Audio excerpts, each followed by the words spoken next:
On her way home, a woman runs into a little girl who tells her that she's looking for her parents. When the woman asks her where she lives, the little girl shakes her head and says, "I don't know." Before we continue, please take some time to subscribe to Wonderland, like, and share this video with your friends. It might brighten their day and inspire them to do good. Eve Grant worked as a software developer in New York, and she was often caught up with her job and caring for her husband and kids, so she hardly had any time for herself. It had also been a while since she last spent time with her mother. One day, she decided to take a week off from work to visit her mother. The visit turned out to be a breath of fresh air and a good break from a very hectic daily life. She left her mom's home feeling happy and rejuvenated. As Eve drove down the highway on her way home, her phone rang, so she pulled over to pick it up. It was her husband Josh calling her. "Yes, honey," she replied. "Please come back already, Eve. Where are you? These kids are going to kill me. I'm so done resolving their fights." Eve chuckled. "I'll be home in 20 minutes if I don't run into any nasty traffic. Just a little more time, honey." "Oh, thank God. Also, we're ordering pizza tonight. Do you want me to order something else for you?" "No, I'm good, thanks." "All right then. See you, babe. Come back soon. I miss you." "Miss you too. See you," Eve replied and hung up. She peered in the rearview mirror, straightened her hair, and applied lipstick, smiling and eager to get home. However, just as she grabbed the wheel again, her attention was pulled to a little girl crossing the highway alone. The cars were speeding fast along the road, and Eve was scared for the little girl. She hurriedly unbuckled her seatbelt and got down. "Wait a minute. Don't move," she called out as she hurried towards the tiny girl. She gently took the girl to the side and knelt to face her. "Can I help you with something, honey? What are you doing here alone? It can be dangerous crossing the highway like that." "Yay, we found Mommy and Daddy. I missed them." The little girl, who couldn't have been older than 5, smiled and nodded. "I'm looking for my parents," she said. "Alone? You're too little for that, honey," Eve said. "What's your name? And where do you live?" "I'm Mia," she replied, but Eve noticed Mia's smile faded and she looked confused. "I don't know the address. Oh God, how will I find her parents now?" Eve wondered. And why is she alone? No parent would leave their child alone in the middle of the highway. So Eve decided to take Mia to the nearest police station and ask for help. "Listen, Mia, if you come with me, I can help you. We can find your parents, shall we?" she offered, extending her hand for the small child to hold. Mia grabbed her hand with her little fingers. "Thank you for helping me." "No worries, let's go." Eve brought Mia to her car and fed the location of the nearest police station into the GPS. Thankfully, they'd be there shortly, as it was only a 10-minute drive.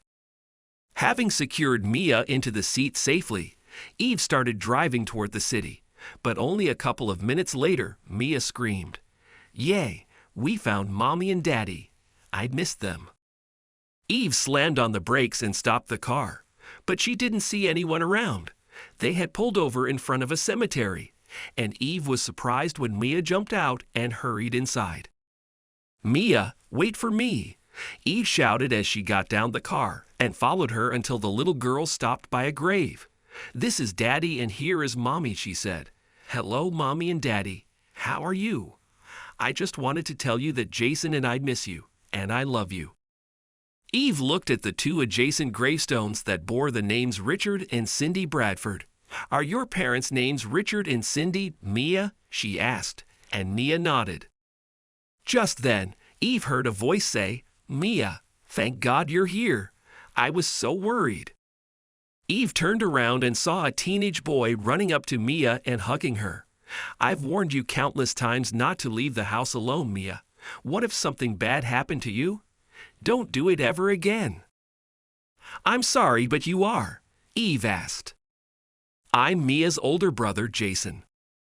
Eve told Jason about how she'd met Mia while crossing the highway. "What happened to your parents?" she asked.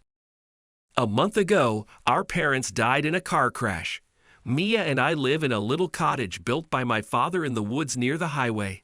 She missed our parents and insisted I bring her here, but I told her I would take her sometime later. I'm the only one she has.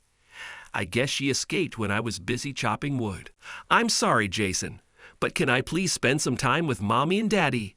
Please, Mia insisted.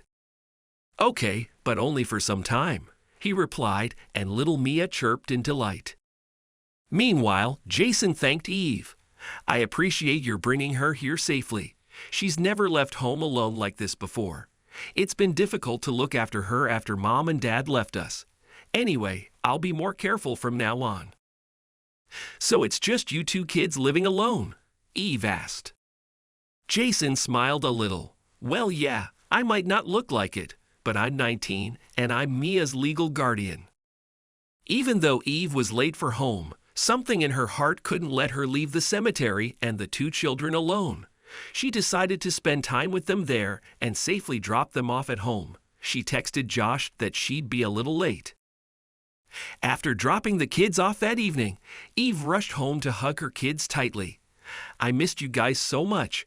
I am so happy we are all together, she said, remembering how little Mia yearned for her parents. Over dinner, Eve told them about Mia's story, and the entire family decided to spend the following weekend with Mia and Jason. That Sunday, Eve packed some sandwiches, juices, fruits, and crackers and paid a surprise visit to Mia and Jason. They had a little picnic together. Mia and Josh were really happy to meet Eve's family and spend time with them, and Mia was especially delighted to meet Eve's children. Since then, Eve has been visiting Mia and Jason regularly, and her children have become close friends with them.